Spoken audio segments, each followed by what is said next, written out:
Dear students, all of you welcome. അപ്പോൾ ഇന്നത്തെ ക്ലാസ്സിൽ ഞാൻ ഡിസ്കസ് ചെയ്യുന്നത് സ്ട്രക്ചറൽ ആൻഡ് ഇറിഗേഷൻ എഞ്ചിനീയറിംഗ് ഡ്രോയിങ്ങിലെ ഫസ്റ്റ് മോഡ്യൂളിൽ വരുന്ന ലിൻഡൽസ് കം സൺഷെയ്ഡിൻ്റെ ഡീറ്റെയിലിംഗ് ആണ്. ഇതൊരു സിമ്പിളായിട്ടുള്ള ഡീറ്റെയിലിംഗ് ചെയ്യാൻ പറ്റുന്ന സിമ്പിളായിട്ട് ചെയ്യാൻ പറ്റുന്നതാണ്. സോ നമുക്ക് ഡ്രോയിങ്ങിലേക്ക് പോവാം.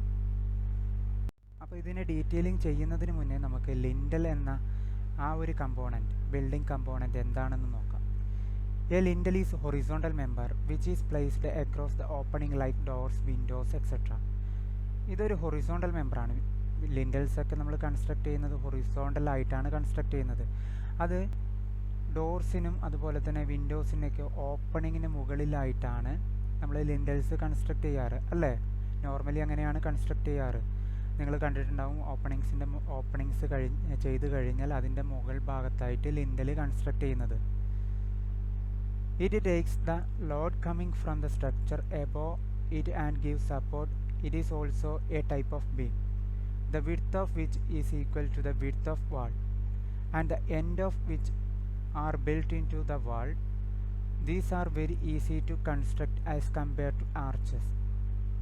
നമ്മൾ ലിൻഡൽസ് ആൻഡ് ആർച്ചസ് ഒക്കെ പഠിച്ചിട്ടുണ്ടാവും. അതിൽ ആർച്ചസിൻ്റെ സ്ട്രക്ചർ കുറച്ച് കമ്പയർ ചെയ്യുകയാണെങ്കിൽ, ലിൻഡൽസിൻ്റെ സ്ട്രക്ചർ കമ്പയർ ചെയ്യുകയാണെങ്കിൽ കുറച്ചും കൂടി ഡിഫിക്കൽട്ടിയാണ്. കാരണം അത് ആർച്ച് ലൈക്ക് സ്ട്രക്ചേഴ്സിലൊക്കെ കൺസ്ട്രക്ട് ചെയ്തെടുക്കണം.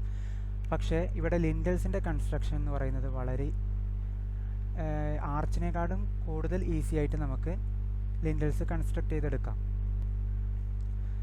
അപ്പോൾ ഇതിന് മെയിനായിട്ട് ലിൻഡൽസിൻ്റെ യൂസേജ് എന്ന് പറയുന്നത് ലോഡ് കമ്മിങ് സ്ട്രക്ചേഴ്സ്, ഏതെങ്കിലും നമുക്ക് ലിൻഡൽസിൻ്റെ മുകൾ ഭാഗത്ത് വരുന്ന ലോഡ്സൊക്കെ ക്യാരി ചെയ്ത് അതിനെ ഈക്വലി ഡിസ്ട്രിബ്യൂട്ട് ചെയ്യുകയൊക്കെ ചെയ്യുന്നത്.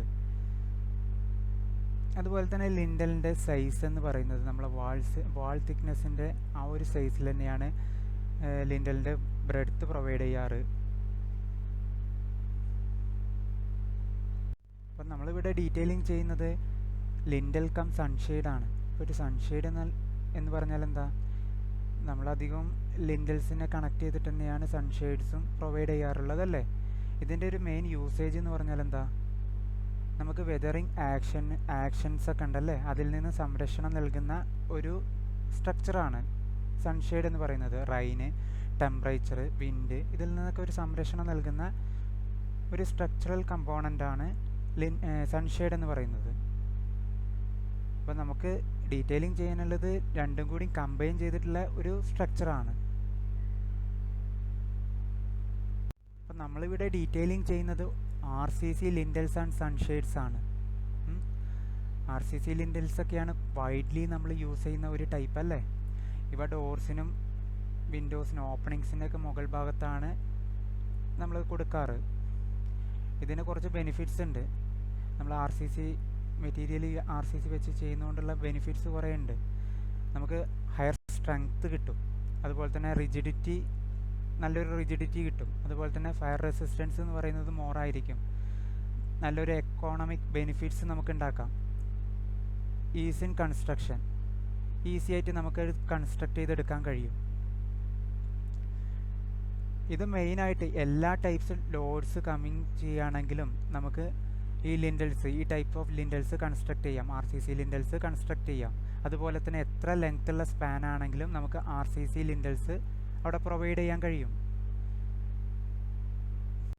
The width of the lintel is equal to the width of wall. Main reinforcement is provided at the bottom and half of these bars are cranked at the ends. ഇവിടെ നമ്മൾ ലിൻഡലിൻ്റെ width കൊടുക്കുന്നത് വാൾ വിഡ്ത്തിന് same ആയിട്ടാണ്. അതുപോലെ തന്നെ main reinforcement provide ചെയ്തിട്ടുണ്ട്. Bottom സൈഡിൽ 3 ബാർസാണ് നമ്മൾ മെയിനായിട്ട് കൊടുക്കുന്നത്. അതിൽ 2 എൻഡ് സപ്പോർട്ട്സിൽ വരുന്ന സ്ട്രെയിറ്റ് ബാർസാണ്.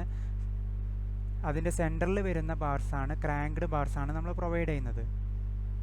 ഒരു 2 ലെഗ്ഡ് സ്റ്റിറപ്സ് ഇതിൻ്റെ ലോഞ്ചിറ്റ്യൂഡിനൽ ഡയറക്ഷനിൽ നമ്മൾ പ്രൊവൈഡ് ചെയ്യുന്നുണ്ട്. അതെന്തിനു വേണ്ടിയിട്ടാണ്? റെസിസ്റ്റ് ട്രാൻസ്വേഴ്സ്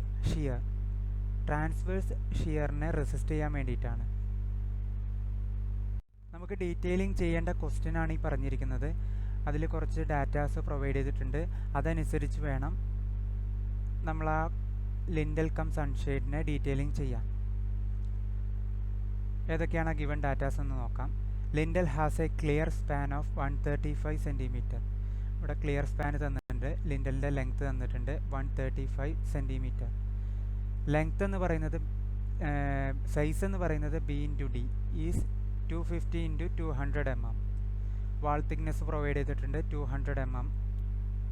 അതുപോലെ തന്നെ length of projection of sunshade എത്ര ലെങ്ത്തിലാണ് പ്രൊജക്റ്റ് ചെയ്തിരിക്കുന്നത് അതിൻ്റെ ഒരു സൈസ് പറഞ്ഞിട്ടുണ്ട് 700 mm. End thickness of sunshade, അതായത് എൻഡിലുള്ള ആ സൺഷെയ്ഡിൻ്റെ തിക്നെസ് തന്നിട്ടുണ്ട് 50 mm. പിന്നെ അതിൽ റീഇൻഫോഴ്സ്മെൻറ്റ് ഡീറ്റെയിൽസ് പ്രൊവൈഡ് ചെയ്തിട്ടുണ്ട്.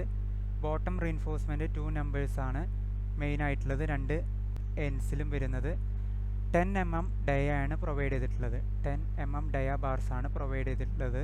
അതിൽ സെൻറ്ററിൽ വരുന്ന ബാർ എന്ന് പറയുന്നത് ക്രാങ്ക്ഡ് ബാർസ് ആണ് പ്രൊവൈഡ് ചെയ്തിട്ടുള്ളത്. പിന്നെ ടോപ്പ് ആങ്കർ ഓഫ് ലിൻഡൽ, നമുക്ക് ടോപ്പിൽ 2 numbers of 8 mm dia bars provide ചെയ്തിട്ടുണ്ട്. അതുപോലെ 2 ലെഗ്ഡ് സ്റ്റിറപ്പ് 6 mm ഡയ, ഒരു സ്റ്റിറപ്പ് പ്രൊവൈഡ് ചെയ്തിട്ടുണ്ട്. അതിൻ്റെ ഡയമീറ്റർ എന്ന് പറയുന്നത് 6 mm ആണ്. പിന്നെ ഡിസ്ട്രിബ്യൂഷൻ ബാർസ് 6 mm ആണ് പ്രൊവൈഡ് ചെയ്തിട്ടുള്ളത്. അതിൻ്റെ സ്പേസിങ് പറഞ്ഞിട്ടുണ്ട് 150 mm സെൻറ്റർ ടു സെൻറ്റർ.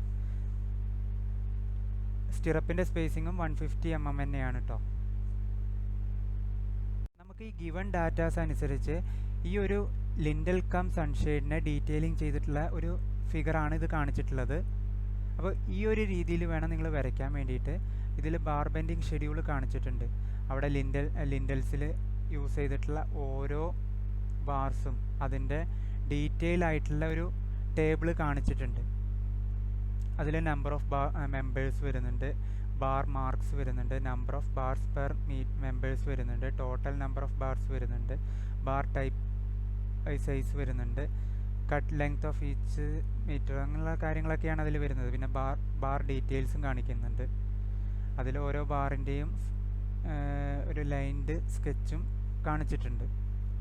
അപ്പോൾ ഇതൊക്കെ കൺസിഡർ ചെയ്തിട്ട് വേണം നിങ്ങൾ ഡീറ്റെയിലിംഗ് ചെയ്യാൻ.